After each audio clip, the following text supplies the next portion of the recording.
في القلب مشاعر أخفيها قد أشرقت الشمس. میں بلا تاخیر پشتو زبان میں بیان کرنے کے لیے دعوت دیتا ہوں. پشتو زبان میں اس لیے کہ چونکہ ہم بلوچستان میں رہتے ہیں اور بلوچستان میں ہمارے ایسے اس وقت بچیاں ہیں، تقریباً 24 ہماری ایسی بچیاں ہیں کہ جنہوں نے قرآن کریم آج مکمل کیا ہے، ان کی بھی شال خوشی ہے انشاءاللہ. تو ان میں اکثر ہماری بچیاں ایسی ہیں کہ جو صرف اور صرف پشتو زبان ہی جانتی ہیں، اور ہم اگر شروع سے لے کر آخر تک اگر ہم اردو میں ہی پروگرام چلائیں، اور ہوگا بھی انشاءاللہ اردو میں ہی، صرف ہمارا ایک بیان ہے پشتو میں تاکہ اصلاحی بیان ہو، کچھ سیکھ کر کے جائے. میں نے شروع میں آپ کو بتایا، دیکھیں آپ وقت دے رہے ہیں، آپ کچھ وقت جب آپ دے رہے ہیں تو آپ یہاں سے کچھ موتیاں سمیٹ کے جائیں. یہاں پہ ہمارے اکابرین کی جو بیانات ہوں گے، ان کی جو باتیں ہوں گی، یہ آپ کو ہر جگہ میں نہیں ملیں گی. آپ محفلوں میں جاتے ہیں، آپ پروگرامز میں جاتے ہیں، آپ نے شادیاں بھی اٹینڈ کی ہوں گی، وہاں پہ آپ کو ایسی باتیں سننے کو نہیں ملیں گی. یہ بڑی مبارک مجلس ہے، اس کو عام مجلس نہ سمجھیں، اس کے آداب کا خیال رکھیں. ہر جو مقرر آتا ہے یا نعت آتا ہے، تلاوت کلام پاک جو ہو رہا ہو، بڑے پیارے انداز میں اس کو سنیں اور کچھ سیکھ کر کے جائیں. میں آپ حضرات کو میں انتظار نہیں کرانا چاہتا ہوں، پشتو زبان میں دعوت خطاب دیتا ہوں اپنے استاذ محترم اور اپنے استاذ الحدیث جامعہ فاطمۃ الزہرا للبنات کے حضرت مولانا مفتی عبدالمنان صاحب دامت برکاتہ العالیہ کے مائک پر تشریف لے آئے اور اپنے زرین خیالات کا اظہار فرمائے. حضرت مولانا مفتی عبدالمنان صاحب. الحمد لله نحمده ونستعينه ونستغفره ونؤمن به ونتوكل عليه ونعوذ بالله من شرور أنفسنا ومن سيئات أعمالنا. من يهده الله فلا مضل له ومن يضلله فلا هادي له، ونشهد أن لا إله إلا الله ونشهد أن سيدنا ومولانا محمدا عبده ورسوله أرسله الله إلى كافة الناس بشيرا ونذيرا وداعيا إلى الله بإذنه وسراجا منيرا. قال الله تعالى وتبارك: والله أخرجكم من بطون أمهاتكم لا تعلمون شيئا. صدق الله العظيم. زمان محترم سامعین و اوریدونکو، نارینه اور ښځینه، مشران کشران، مندې خوندې، موږ او تاسو نن که دلته سره ناست را جمع سوي یو د یو خوشحالۍ په موقع باندې، د یو خوشحالۍ په نسبت باندې چې هغه یو عظیم نسبت او خوشحالي ده. د دنیا انسانان د مختلفو مقصدو دپاره، مقاصدو دپاره سره یو ځای کیږي. د هغو یو ځای کېدل، راټولېدل، په هغه باندې خرچې لګول، هغو ته وخت ورکول، د هغه څه ثمره ور نتیجه نه وي. په هغه باندې نه ثواب مرتب وي، نه د هغه یو څه نتیجه وي. لیکن کوم زموږ ستاسو را جمع کېدل د دې یو مقصد وي اور په دې باندې یو ثمره مرتبه وي، یو نتیجه مرتبه وي. په یو ښه نیت باندې ما او تا دلته راغلي یو د څه اورېدلو دپاره، او باید چې د دې ځینه موږ څه زده کړو، ولاړ سو، هغه خپل مقصد و خپل کور و بچیانو ته ورسو. مسلمانانو الله جل شانه دا دنیا پیدا کړې. په دې دنیا کې مختلفه قومونه آباد دي، په مختلفو شکلو باندې، په مختلفو رنګو باندې، په مختلفو زبانو باندې. لیکن الله جل شانه د قومو د ترقی دارومدار الله جل شانه په تعلیم باندې شي. په دنیا کې اصول داوي چې ګرد عمر هغه قومونه مخ ته ځي، هغه قومونه ترقي کوي چې چې په کوم قوم کې د تعلیم عروج وي او د دې دنیا د پیدا کېدو اصل مقصد هم تعلیم وي، نو کوم قوم چې عاري و خالي د تعلیم نه وي په هغه قوم کې به هر څه راځي. تاسو که په قرآن کریم باندې غور وکړئ، الحمدلله زموږ تاسو تعلق د قرآن کریم سره دی. د قرآن کریم اولنی آیات اقرأ باسم ربک الذي خلق، اولنی آیات په هغه کې الله جل شانه د تعلیم ذکر کوي. اور د اسلام نه مخته کم دور چې په هغه دور کې ګوره جهالت بېحیایي وه اور په هغه کې قتل و غارت و ظلم اور هر قسم گناه وي، لیکن هغه دور ته ګوره هغه ته د جهالت دور ویل کېږي، ځکه په هغه دور کې تعلیم نه و. د هغه په مقابل کې الله جل شانه جناب رسول الله صلی الله علیه وسلم راواستوي او تعلیم یې ورکړي، او هغه تعلیم اول ابتدا د اقرأ سره. حضرت آدم علیه السلام چې الله جل شانه پیدا کړي، نو د الله په نیز باندې د ټولو اهم د ټولو د اهمیت حامل کار هغه تعلیم. الله جل شانه اول وار د آدم علیه السلام لپاره د خوراک بندوبست نه وکړي، د چاپ بندوبست نه وکړي اور د رهایش بندوبست نه وکړي. الله جل شانه اول وار آدم علیه السلام ته د تعلیم بندوبست وکړي. وعلم آدم الاسماء كلها. بے اللہ جل شانہ داغا مقابلہ د فرشتو سره وکړه اور برتری الله جل شانہ آدم علیہ السلام تور کړ. د تعلیم نه بعد الله جل شانہ هغه ته خلافت ورکړ. بے الله جل شانہ دا ورته وایي چې اسكن انت وزوجك الجنه، بے د خوراک بندوبست، بے د چاک بندوبست او بے د رهایش بندوبست. نو تعلیم د هر څه نه مخته وي، د خوراک نه هم مخته تعلیم، د چاک نه هم مخته تعلیم، د رهایش نه مخته هم تعلیم. حدیث پاک جناب رسول الله صلی الله علیه وسلم فرمایي الله جل شانه چې کوم وخت آدم علیه السلام پیدا کړ بلا کیف، الله پاک خپل رسته لاس د آدم علیه السلام پر رسته طرف باندې دملا ووهه اور د هغه نه الله جل شانه په شکل باندې د سرو میژانو نیک اولاد الله جل شانه راوست اور چپلاس بلا کیفا الله جل شانه د آدم علیه السلام په چپ طرف باندې وای اور د هغه چپ طرف نه الله جل شانه هغه انسانان چې تر قیامت پورې راتلل چې بد کردار بد عمل انسانان هغه الله جل شانه راوست. او به الله جل شانه دا غسر یو وعده دا واسطه چې الستو بربکم قالوا بلا، دا انسانانو ټول دا ویل دي. التهم الله جل شانه د تعلیم ذکر التکوي، تعلیم خپل د ربوبیت ورکړي. سړی غور او فکر وکړي چې د تعلیم کوم لوړ مقام دی، د تعلیم کومه درجه ده. الله جل شانه دغه دنیا دا نظام که پیدا کړی هغه پیدا کړی د تعلیم لپاره. او سوره رحمان تاسو وایي الرحمن علم القرآن خلق الانسان. تخلیق د تعلیم نه بعد کی اول وار تخلیق نه وی بلکې اول وار تخلیق وی بعد کی تعلیم راځي. لیکن دلته تاسو وګورئ په دې آیات باندې غور وکړئ چې الله جل شانه اول وار تعلیم مقدم کوي. الرحمن بيد غورستا خلق الانسان، علم القرآن مختدي خلق الانسان دا غورستا. په دې باندې مفسرین دغه لیکلي دې جواب ادا کړی دي چې تخلیق خو بعد کې راځي، تخلیق خو مخته راځي، تعلیم بعد کې راځي. لیکن دلته تذکره د تعلیم ولې مخته ده؟ وایي د انسان د مقصد، د انسان د پیدایش مقصد، اصل مقصد دی هغه تعلیم.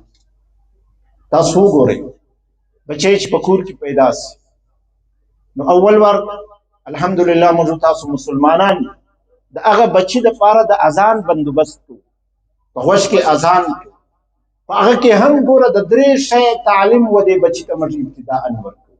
اول تعلیم د الله اکبر، د الله د وحدانیت تعلیم چې زندگی بستا د الله په وحدانیت باندې تعلیم د هر څه مکمل. دویم د اشهد ان لا اله الا الله تعلیم چې هغه ته رسالت ویل کی، دویم تعلیم د رسالت دی او دریم حي على الصلاة حي على الفلاح دا د عبادت تعلیم. نو تعلیم د هر څه نه مقدم او دا غنه ورسته به عبادت.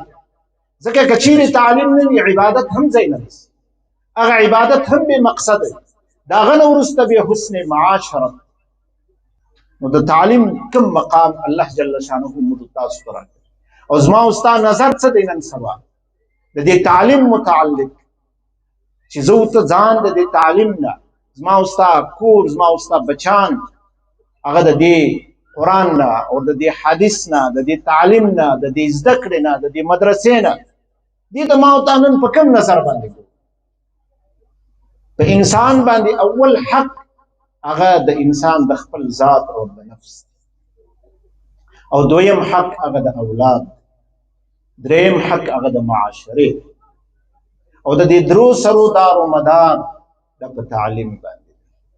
که چیرې تعلیم وي نو نفس په هم په سیده لار باندې روان، که چیرې تعلیم نه وي نفس په هم سرکشه وي، هغه نفس به ستا دپاره ذریعه د ګمراهۍ جوړ شي، هغه نفس به تا و جهنم ته رسوي.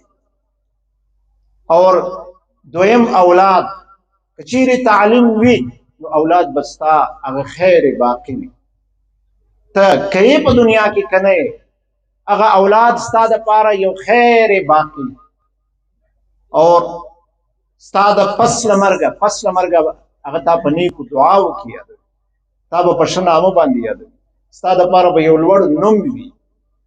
نو که چیرې تعلیم وي نو دویم بې اولاد ته سړی صحیح حق هم ورکولی شي چې د اولاد د تعلیم حق په اولاد باندې خپل رب پیژندل او خپل دین پیژندل، خپل اسلام پیژندل، خپل د پیغمبر علیه السلام تعلیمات پیژندل، دا د مور و پلار حق دی، د دې بچي په دې مور و پلار باندې حق.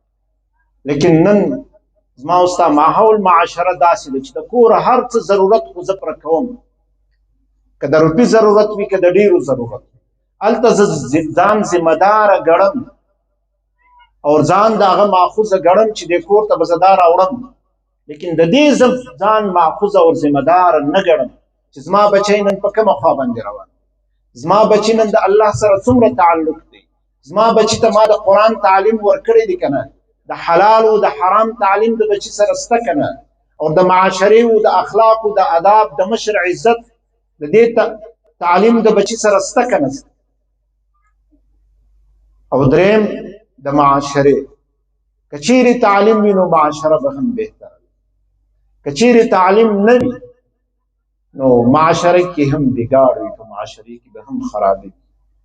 نو نن که زموږ د اعمالو خرابي ده، د کردار خرابي ده، د معاملاتو خرابي ده، دا صرف وجه دا ده چې په موږ کې د تعلیم فقدان، تعلیم په ما او تا کې نشته. کوم تعلیم چې هغه ما او تا ته صحیح اخلاق راشي، صحیح کردار راشي، د معاشرې ادب او احترام راشي، د مشر عزت راشي، د مور او پلار مقام راشي، د الله د دین سره مو اشنا کوي، هغه تعلیم نن زما او تا نه لرې. نو په کار دا دی چې زما او ستا تعلق د تعلیم سره وي، او د تعلیم سره تعلق څنګه راځي؟ هغه د مدرسو په واسطه باندې، د دنیا دارومدار دغه تعلق په علم باندې. که علم وي نو دنیا باقي وي، که چیرې علم نه وي دنیا به د دنیا خدا حافظ. د الله رسول صلی الله علیه وسلم خود دغه فرمایي چې لا تقوم الساعه حتى يقال في الارض الله الله. په جهان باندې کنن احسان دی هغه د دې مدارسو، د دې علماو او د دې د قرآن خوانانو، ځکه د الله الله ویونکي هغه دغه انسانان. او د الله رسول صلی الله علیه وسلم دغه فرمایي چې تر کوم وخت د مځکې په سر باندې دغه انسانان وي چې کوم څوک الله الله وایي، الله جل شانه قیامت نه راولي. نو نن کې کافر خوري، کافر آباد دی، کبل آباد دی، هغه صرف د مسلمان د وجې، او مسلمان که آباد دی هغه د علم د وجې سره، علم که آباد وي هغه د مدارسو د وجې سره. نو دنیا بقا هغه په علم باندې، او د علم بقا الله جل شانه په مدارسو باندې. نو علم الله جل شانه هغه طاقت او قوت پیدا کړي چې د علم ثقافت بل غټ طاقت او قوت سته. که یو کمزور عالم چې ظاهري د جسم په لحاظ باندې کمزوري سپینجري وي د عمر په لحاظ باندې د یو پهلوان طاقتور نه هغه زورور د علم په لحاظ باندې. حضرت سلیمان علیه السلام ته دوه کسان ناست او بلقیس چې کوم وخت سلیمان علیه السلام ته راتله تیاری یې وکړه. سلیمان علیه السلام هغو کسانو ته دا وویل چې د بلقیس ته راتګ مخکې داسې څوک شته چې هغه د بلقیس تخت مخته راوړي. نو په هغې کې قال عفریت من الجن سوره سبا قرآن کریم دغه واقعه بیانوي. عفریت من الجن غټ دیو پهلوان هغه دا وویل چې انا اتیک قبل ان یقوم من مقامک، تخت بلقیس خو زه تا ته راوړلی سم، لیکن چې په تا باندې شپه نه وي تېره سوې د دې شپې د تېرېدو مخکې، لیکن یو کس داسې ناست و چې هغه ته الله جل شانه د علم طاقت ورکړی و، د علم قوت یې ورکړی. قال الذي عنده علم من الكتاب انا اتيك قبل ان يرتد، هغه دا ورته ویل چې د سترګو په رپولو کې به د بلقیس تخت زه تا ته راوړم. د علم طاقت دا دی ګوره په سکینټو کې هغه تخت رارس د علم په طاقت باندې، او هغه څه ظاهري جسمانی طاقت قوت و هغه په 24 ګنټې کې رس. نو مسلمانانو د خپلو بچانو فکر کول او د مدارس سره تعلق جوړول، هغه خواهی نارینه وي که ښځینه وي، څنګه چې نارینه ذمه داره دی داسې ښځې هم د دې ذمه داره دي. څنګه چې حق د دې تعلیم نه لري داسې زنانه هم لري، ځکه د بچي اول تعلق د مور د غیږ سره دی. د کوم قوم زنانه که جاهلې وي نو بچان جاهله پاتې کېږي، او د مور و پلار اثر هغه په اولاد باندې. مور که نیکه وه، جناب رسول الله صلی الله علیه وسلم فرمایي که چیرې مور و پلار دواړه نیکان وو الله جل شانه وپشته په هغو باندې رحمتونه نازلوي. او خدا ناخواسته که چیرې مور و پلار دواړه بدعمله بد کرداره وو الله جل شانه ته وپشته پورې په هغو باندې لعنت وروي.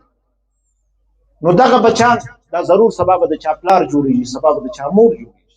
نو که چیرې ته دا خپل ذمه داري هغه ته ورکې په تعلیم باندې شایسته کې، په قرآني تعلیم باندې، په دینی تعلیم باندې، حلال و حرام باندې وپېژنې، نو دا به سبا د معاشرې دپاره هم خیر وي، د قوم دپاره به هم خیر وي، او داسې د آخرت دپاره به هم خیر وي.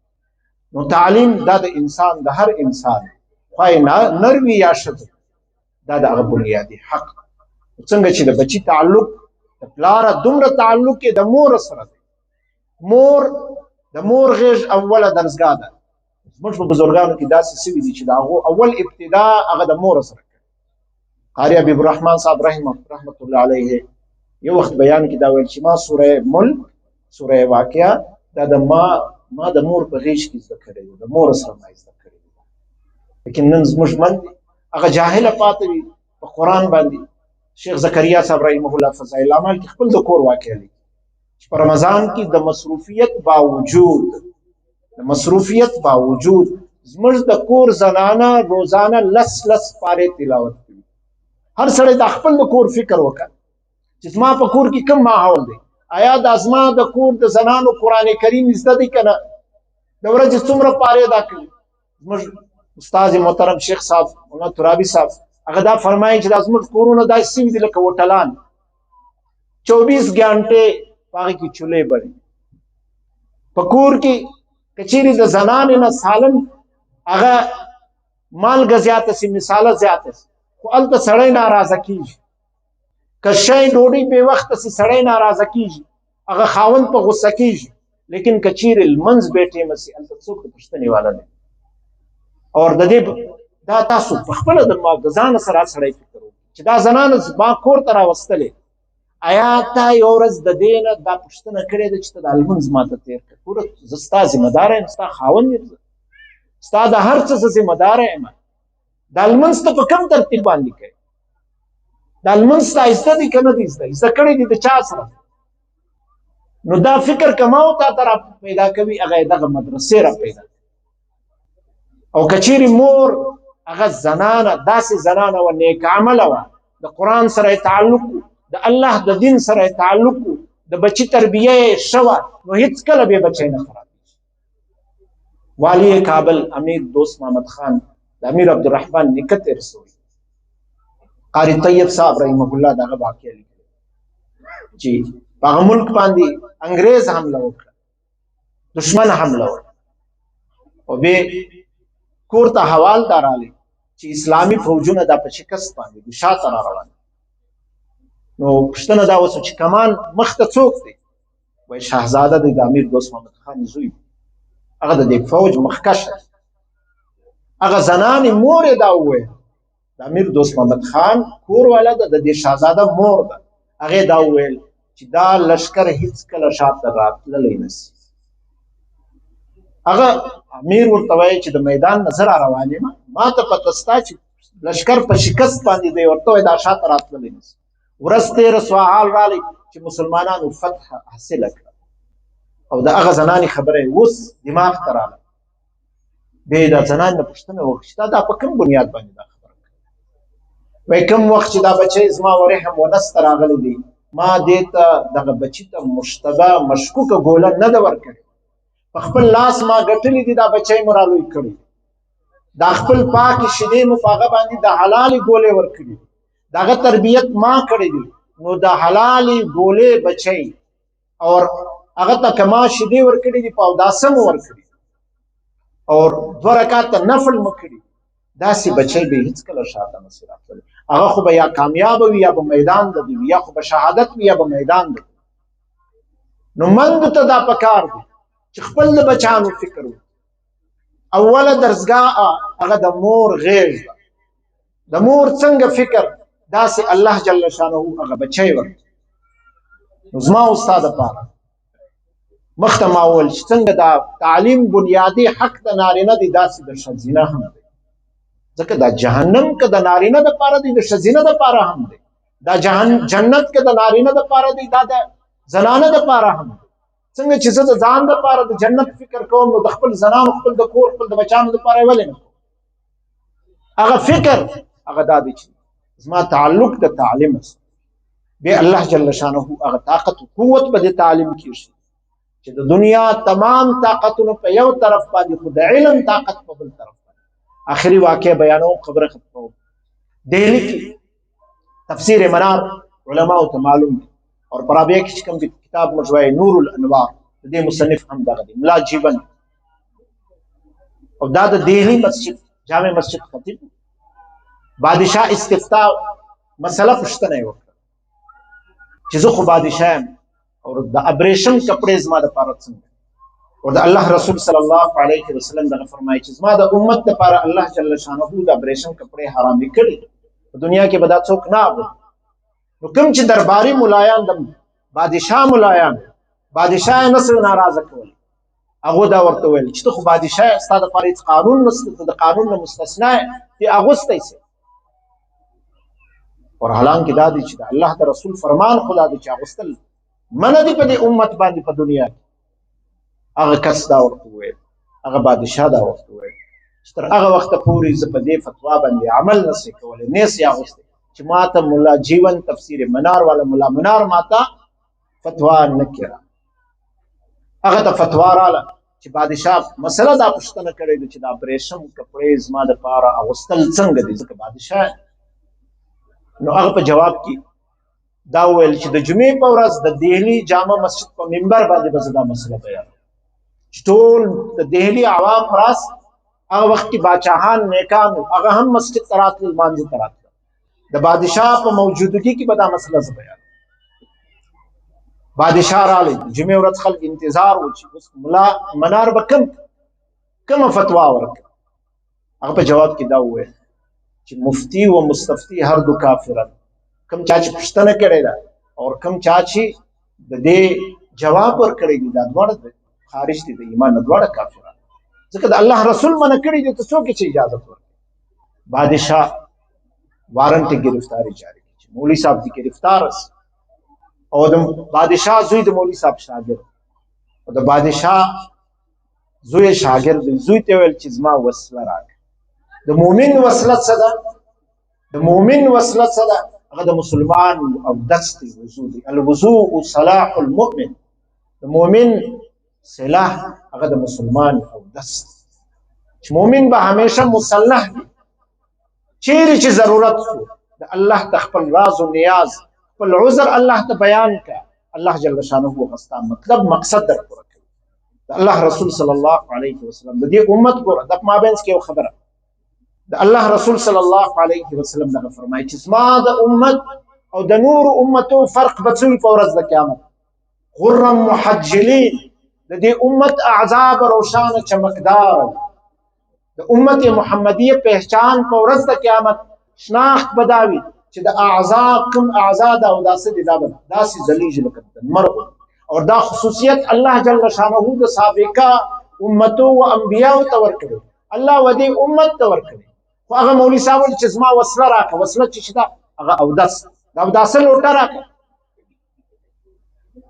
और अगर बच्चे पूछ चोस बदुआ कभी बादशाह प्लार तेवेल छि मौली साहब खू लोटा वाखस्तला अवदस कभी मस्जिद तजी अल्लाह तखपल राज व नियाज और ता त बदुआ कभी ता वारन ते गिरफ्तारी जारी करी छि बाद मौली साहब दी गिरफ्तार बादशाह पमंड मौली साहब त माफी बांधे और माफी हो दा वाक़या हजरत तानवी रहमहुल्लाह लिखले खुतबात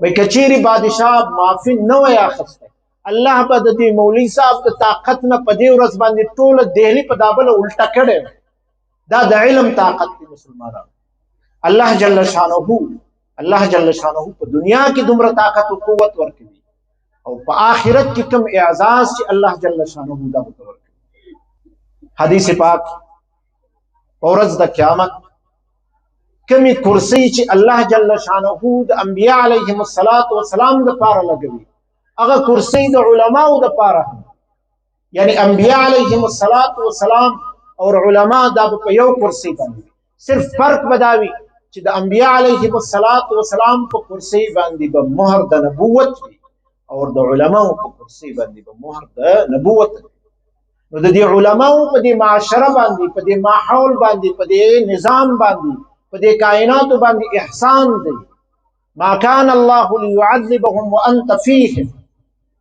अल्लाह जल्ल शानुहु पर रसूल तदावाई पकम माहौल की तय अल्लाह जल्ल शानुहु अज़ाब नरास्ती पकम माहौल की उलमावी पकम माशरा की उलमावी मदारिस में द कुरान वयूं की भी अल्लाह जल्ल शानुहु अज़ाब नरास्ती नन का अज़ाब न दा निजाम दा माशरा महफूज दा अगर दी उलमा मुबारक लिहाजा दी उलमा पे दी माशरे बंद एहसानात की मुजमुज उस्ताद द पारा पकार जरूरी दादा जिसे ताल्लुक द उलमा उससे और दाखपल जानो पेजन दाखपल हलाल व हराम पेजन अगर दाड़ वल पेजन की चिजमा ताल्लुक द उलमा उससे द मदरसो सर खपल बचान और मदरसो तवर खपल बचान बाद कुरान हुआ है और दा कुरान द पौरज द क़यामत जरिया द शफाअत और द निजात अल्लाह जल्ल शानुहु गर्ज अल्लाह जल्ल शानुहु दी द खत्म बुखारी इंशाअल्लाह हजरत के इमाम बुखारी रहमहुल्लाह कम किताब छी दगो बचानो न खत्म करे ये त बुखारी वेल की और पदी की कम बेश अगर तफसील इंशाअल्लाह हजरत बयान कम बेश नजरा दो अत्या हदीस पदी की सरद तकरार इमाम बुखारी रावी और द हर हदीस तफार वद बरकत नफल टोटल अतल जरा नफला दग बुखारी द पार सवी दी इमाम बुखारी के बदुमरा मुशक्कत बांदी दा दिन उम्र अल्लाह सुब्हानहु व तआला पशपाड़ स्काला बांदी लिखल से शुरू द बैतुल्लाह ना खत्म पर हातिम पर रियाजुल जन्नत के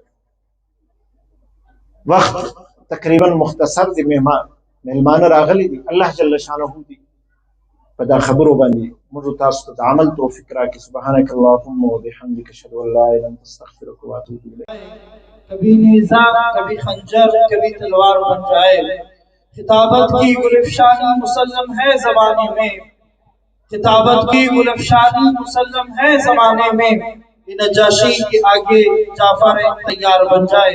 माशाअल्लाह अपने ज़रीन ख्यालात का इज़हार फरमा रहे थे उस्ताद मोहतरम और जामिया फातिमा ज़हरा के उस्ताद हदीस हजरत मौलाना मुफ्ती अब्दुल मन्नान साहब।